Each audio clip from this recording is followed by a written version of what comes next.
சிங்காசனத்தின் மேல் வீற்றிருக்கும் பரிசுத்தரே பரிசுத்தரே, சிங்காசனத்தின் மேல் வீற்றிருக்கும் பரிசுத்தரே பரிசுத்தரே, ஆராதனை உமக்கு ஆராதனை, ஆராதனை உமக்கு ஆராதனை, ஆராதனை உமக்கு ஆராதனை உமக்கு ஆராதனை. கேருபின்கள் சேராபின்கள் போற்றிடும் எங்கள் பரிசுத்தரே, கேருபின்கள் சேராபின்கள் போற்றிடும் எங்கள் பரிசுத்தரே, ஆராதனை உமக்கு ஆராதனை, ஆராதனை உமக்கு ஆராதனை, ஆராதனை உமக்கு ஆராதனை, ஆராதனை உமக்கு ஆராதனை. ஏழு குத்துவிளக்கின் மத்தியினில் உலாவிடும் எங்கள் பரிசுத்தரே, ஏழு குத்துவிளக்கின் மத்தியினில் உலாவிடும் எங்கள் பரிசுத்தரே. தெய்வமே, எங்க மத்தியில வாங்கப்பா, நீர் எங்களுக்கு அவசியம், என் வாழ்க்கைக்கு அவசியம். நீங்க எங்க மத்தியில உலாவுறீங்க, வாங்கப்பா. ஆராதனை உமக்கு ஆராதனை, ஆராதனை உமக்கு ஆராதனை. ஓ, தேங்க்யூ ஜீசஸ். ஹல்லேலூயா. ஓ, நன்றி நன்றி கர்த்தரே, நன்றி தெய்வமே. உங்கள் மத்தியில உலாவுங்கப்பா. ஆராதிக்கிறோம், ஆராதிக்கிறோம். இன்றைக்கு உமது பிள்ளைகள் வாழ்க்கையில நீ செய்ய போகிற அதிசயங்களுக்கு நன்றி. சிங்காசனத்தில் வீற்றிருக்கிறவர், மகிமையானவர் நீ, உமக்கு நிகராக யாரும் கிடையாது. தெய்வ மக்களே, இந்த காலைவெளியில சர்வ வல்லவர் இடத்துல, சிங்காசனத்தின் மேல் வீற்றிருக்கிறவர் இடத்துல வந்து உங்க பாரங்களை வைங்க, உங்க தேவைகளை வைங்க, உங்க காரியங்களை வைங்க. ஆமென். இன்றைக்கு அவர் சந்திப்பார். இன்றைக்கு உங்களை சந்திப்பது நிச்சயம். உன் சூழ்நிலை மாறும். இப்போது இருக்கிறதை காட்டிலும் நல்ல மேன்மையான காரியங்களை கர்த்தர் செய்யும். அல்லேலூயா. ஸ்தோத்திரம். ஒரு வார்த்தையில எங்களை நிரப்புங்கப்பா. உங்க வார்த்தை தான் எங்க பலவீனத்தை நீக்குது, உள்ள இருக்கிற சந்தேகத்தை நீக்குது, பயத்தை நீக்குது, புதிய மனுஷனா மாத்துது, எங்களுடைய எண்ணங்களை மாத்துது, எங்களுடைய அறிவின்மையை எடுத்து அறிவை கொடுக்குது.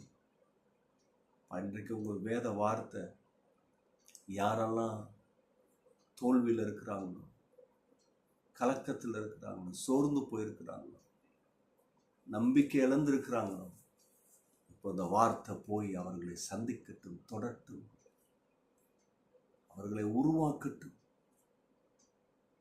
பிற்போக்கான எண்ணங்கள் மாறட்டும், தோல்வியின் பயம் நீங்கட்டும். வார்த்தையில எங்களை சந்திங்கப்பா. ஹல்லேலூயா. அநேகர் அவங்களுடைய முகவரி இழந்து போய் கிடக்கிறாங்க. அநேகர் அவங்க வாழ்க்கையில இருந்த தேவ மகிமை இல்லை. அநேகருடைய வாழ்க்கை போராட்டமா இருக்கு. அநேகருடைய வாழ்க்கை கண்ணீர். காலவேளையில நீ சந்திக்க போவதற்கு நன்றி, சந்திக்க போவதற்கு நன்றி. காத்துக்கிட்டு இருக்கிறோம். வாங்கப்பா.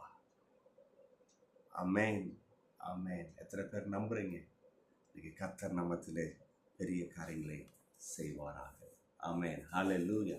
தேவ மக்களை, இன்றைக்கும் நாம் சங்கீத புஸ்தகத்திலிருந்து 115ஆம் சங்கீதத்தை ஆதாரமாக எடுக்க போகிறோம். ஆமென்.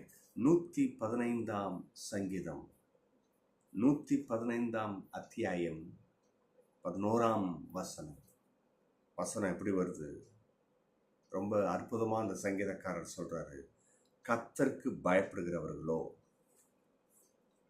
இன்னைக்கு பயனா நம்ம என்ன நினச்சிட்டோம்?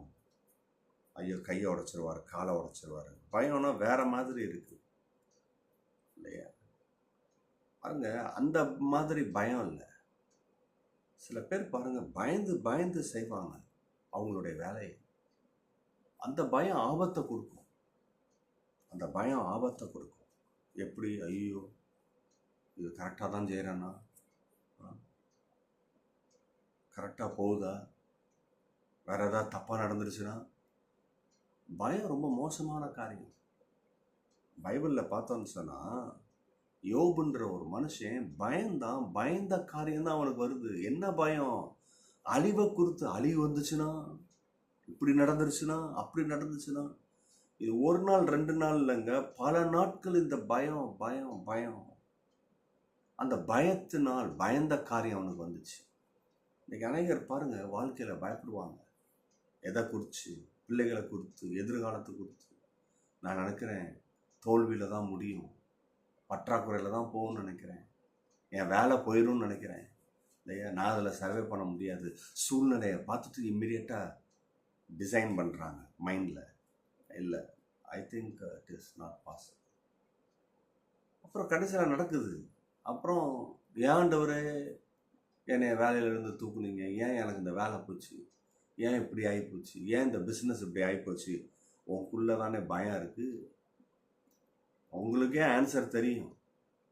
பைபிளில் தெளிவாக சொல்லுது பாருங்க, பயப்படாத.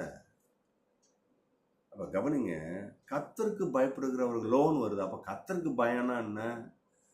அது கர்த்தர் எந்த பயத்தை பற்றி பேசுகிறாரு? அதுக்கு கீழே வருது பாருங்க, கர்த்தரை நம்புங்கள். கர்த்தரை நம்புறதுல இருக்கு பாருங்க, அதுதான் கர்த்தருக்கு பயப்படுற பயம். கர்த்தரை சந்தேகப்படுறது, செய்வாரோ செய்ய மாட்டாரோ, காரியங்களை கர்த்தர்கிட்ட எடுத்துகிட்டு போகிறதில்ல, மனுஷங்கிட்ட எடுத்துகிட்டு போகிறது. அது எதுன்னா, நீ கர்த்தருக்கு பயப்படலன்னு அர்த்தம். இந்த பயன்றது இப்படி சொல்லலாம் பாருங்க, கர்த்தரை கனப்படுத்துகிறது.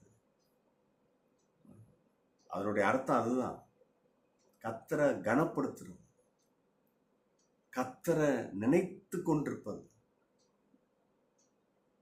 கர்த்தருடைய வார்த்தைக்கு செவி கொடுக்கிறது. அதான் கர்த்தருக்கு பயப்படுற பயம். இருதயம் கர்த்தரை கொடுத்து ஏக்கம், அதுதான் கர்த்தருக்கு கொடுக்குற பயம். இருதயம் கர்த்தரை குறித்து ஏங்குது. நீ கர்த்தர்கிட்ட பேசணுமே, அவர் சமூகத்தில் என்னுடைய காரியங்களை வைக்கணுமே, இதுதாங்க கர்த்தருக்கு கொடுக்குற பயம். பாருங்க, அந்த பயம் இருந்ததுன்னா நீ கர்த்தரை நம்புவ. அப்போ வேதவசனம் என்ன சொல்லுது? கர்த்தரை நம்பு. வேற ஏதாவது நம்பணும்னா அது நமக்கு வம்பு. மனுஷனை நம்பினா வம்பு, சூழ்நிலை நம்பினா வம்பு, உன்னுடைய ஆதாரத்தை பார்த்துக்கிட்டு இருந்தானா அது வம்பு கொடுக்கும். நீ கர்த்தரை நம்பு.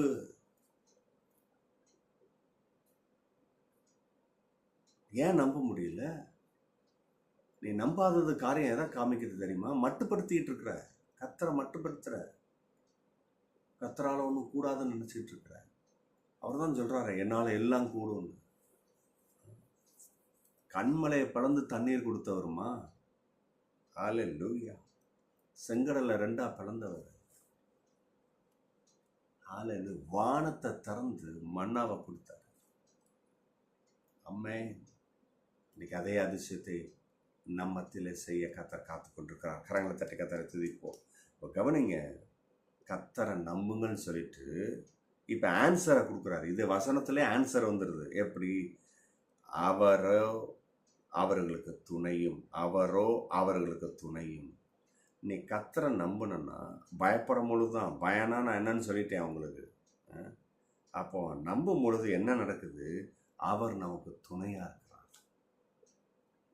நீங்கள் நம்ப மாட்டீங்க. துணைன்றது எப்படின்னா, எப்படி ஒரு விஷயம் செய்கிறதுக்கு உங்கள் நண்பர்கள், உங்களுக்கு க்ளோஸ் ஃப்ரெண்டு, ஏதோ ஒரு விசுவாசி உங்கள் கூட இருந்து அந்த காரியத்தை செஞ்சு கொடுக்குறாரு பாருங்க. அதே போல கர்த்தருடைய துணையை நீங்கள் உணர முடியும். கர்த்தருடைய உதவியை நீங்கள் ருசி பார்க்க முடியும். அவர் சொல்றாரு, அவரோ அவர்களுக்கு துணை. அவரே வந்துடுறாரு. ஹலோ, மனுஷன் வர்றதுக்கும் கடவுள் வர்றதுக்கும் வித்தியாசம் இருக்கு. எத்தனை பேருக்கு நான் சொல்றது வழங்குது? நீங்க பாருங்க, கர்த்தரை நம்பும் பொழுது உங்க இருதயத்துல இல்ல இப்படி இருக்கு அப்படி இருக்கு, நான் பயப்பட மாட்டேன், நான் கர்த்தரை நம்புவேன், அவர் நல்லவர், அவர் எப்படி என்னை கைவிடுவாரு. நீங்க நம்பும் பொழுது அவர் உடனே உங்களுக்கு துணையா வந்துடுறாரு. எத்தனை பேருக்கு நான் சொல்றது வழங்குது? எந்த பெரிய விஷயமா இருக்கட்டும், அவர் முன்னாடி இருந்து காரியங்களை செய்கிறார். அவருடைய சமூகம் உனக்கு முன்னாடி செல்லுது. அவருடைய பாதைகள் உனக்கு உண்டாகுது. அவர் உன்னை கூட சம்பாஷிக்கிறார். ஹல்லேலூயா. அவர் துணையாய் இருக்கிறார். அன்னைக்கு இஸ்ரவேல் ஜனத்துக்கு அவர் துணை இருந்ததுனால தான் அந்த எரிகோ கோட்டை விழுந்தது. அன்னைக்கு இஸ்ரவேல் ஜனத்துக்கு அவர் துணையாக இருந்ததுனால தான் அந்த வனாந்தரத்தில் ஒரு கசப்பான தண்ணீரை மதுரமாய் மாற்ற முடிந்தது. இன்னைக்கு உன் வாழ்க்கை கசப்பா இருக்கிறதா? அவரோட துணை இருந்ததுன்னா அது மதுரமாய் மாறும். பாருங்க, நம்பிக்கையில எவ்வளவு பெரிய விஷயம் நடக்குதுன்னு. நம்ம நம்பிக்கையை சாதாரணமா நினைச்சுட்டு இருக்கிறோம். இன்னைக்கு அநேகர் பாருங்க, தேவைக்கு நம்புறது, அப்புறம் நம்புறது இல்லை. கர்த்தரை நம்ம எல்லா சூழ்நிலையும் கர்த்தரை நம்புவோம். ஒருவேளை தோல்வி விளிம்புல இருக்கலாம், சூழ்நிலை கைவிட்டு போயிருச்சு, நீ அந்த நேரத்திலையும் கர்த்தரை நம்பு. ஒரு பெரிய ஒண்ணு கஷ்டமான காரியம் இல்லை. வாயை திறந்து சொல்லுங்க. நீ சொல்றதுனால தான் கர்த்தர் செய்யறது இல்லை, நீ நம்புறதுனால தான் கர்த்தர் செய்யறது இல்லை, அவர் செய்யறதுனால தான் நம்ம நம்புறோம். ஆமென். அவர் செய்ய போறதுனால தான் நம்ம நம்புறோம். அவர் செய்ய போறத நான் முன்ன அறிஞ்சு அதை அறிக்கை செய்யறதுக்கு பேர் தான் நம்பிக்கை. ரெண்டாவது, அவர்களுக்கு கேடயமா இருக்கிறார். ஹல்லேலூயா. துணையா இருக்கிறதே பெரிய விஷயம். அடுத்தது கேடயம். பாருங்க, நேச்சுரல் மேன் ஒரு போர் போடுறான்னு வச்சுக்கோங்க, போர் வீரனா இருக்கிறான். அப்போ ஒரு கையில கேடயம், ஒரு கையில பட்டயம். அவன் அடிச்சு விழுத்தவும் செய்யணும், அடுத்தவன் அவனை அடிக்கும் போது இந்த கேடயத்தில் தடுக்கணும். இது ஆவிக்குரிய விஷயத்துல இப்ப கொண்டு வராரு. கேடயமா இருக்கிறாருன்னா பாருங்க, இன்னைக்கு விசுவாசனுடைய வாழ்க்கையில தாக்குதல் அதிகமா நடக்குது. என்னன்னா, ஆவிக்குரிய மனுஷனுக்கு விரோதமா தான். ஐயா, அப்ப கர்த்தர் சொல்றாரு, உன் ஆவிக்குரிய விஷயம் டிஸ்டர்ப் ஆகாம உன்னுடைய அந்த நேச்சுரல் மேனை நீ ஃபேஸ் பண்ற பத்தியா, பணப்பற்றாக்குறை, சுகவீனம், இதெல்லாம் ஆவிக்குரிய விதமும் ஒன்று இருக்கு. இன்னொன்று, அந்த நேச்சுரல் மேன் ஃபேஸ் பண்றான் பாருங்க, பலவிதமான நஷ்டம், கஷ்டம், உபத்திரவம், வியாதி, இல்லையா, தரித்திரம், சமாதானம் இல்லை. கர்த்தர் சொல்றாரு, அப்பா இதெல்லாம் நீ வின் பண்ண முடியும், நான் உனக்கு கேடயமா வந்துடுறேன்ற. ரொம்ப ஆச்சரியமா இருக்கு. ரோமன் சோல்ஜர்ஸ் தான் அவங்க வச்சிருக்கிற கேடயம்னா வெயிட் ரொம்ப ஜாஸ்தி. அது ஷேப்பே எப்படி இருக்குன்னா, ஒரு ஆளே போய் மறைஞ்சு நின்றுக்கலாம், ஒரு துளி கூட தாக்காது. ஆனா அதுல கூட தாக்குறதுக்கு வாய்ப்பு இருக்கு சத்ருவான. ஆனா கர்த்தர் ஏதோ அதே போல ஒரு கேடயத்தை உண்டு பண்ணி, இந்தாங்க வச்சுக்கோங்க விசுவாசம் கொடுக்கல. அவர் சொல்றாரு, அப்பா நானே உனக்கு கேடயமா வரேன். அம்மே, எனக்கு எவ்வளோ பெரிய ஆசீர்வாதம், எவ்வளோ பெரிய உத்தரவாதம். அவரே நின்றுறாரு. இந்த காலவேளையில உங்களை நடத்துவது நிச்சயம், நம்மளை நடத்துவது நிச்சயம். எல்லாரும் கரங்களை உயர்த்தி சோத்திரம் பண்ணுங்க. ஹல்லேலூயா. நன்றி பா இயேசுவே. பிள்ளைகளுடைய கண்ணீரை தொடுங்கப்பா. தேவனை ஜெபித்து கொண்டிருக்கும் பொழுது இந்த ஜெப நேரத்துல காலையில உங்க அபிஷேகம் பிள்ளைகள் மேல ஊற்றப்படட்டும். ஊற்றுங்க, ஊற்று. ஆனந்த தைலத்தின் அபிஷேகத்தை ஊத்துங்க, சமாதானத்தின் தைலத்தை ஊத்துங்க. ஹல்லேலூயா. தெளிவான ஆவியானவரே, பிள்ளைகளுக்கு தெளிவான புத்தியை கொடுங்கப்பா. எங்களை அர்ப்பணிக்கிறோம், நடத்துங்க. இன்னைக்கும் உங்கள் பிள்ளைகள் அதிசயத்தையும் ஆச்சரியத்தையும் பார்க்கட்டும். இயேசுவின் நாமத்தினாலே ஆமென். God bless you. நீங்கள் ஆசீர்வதிக்கப்பட்டவர்கள். ஆமென்.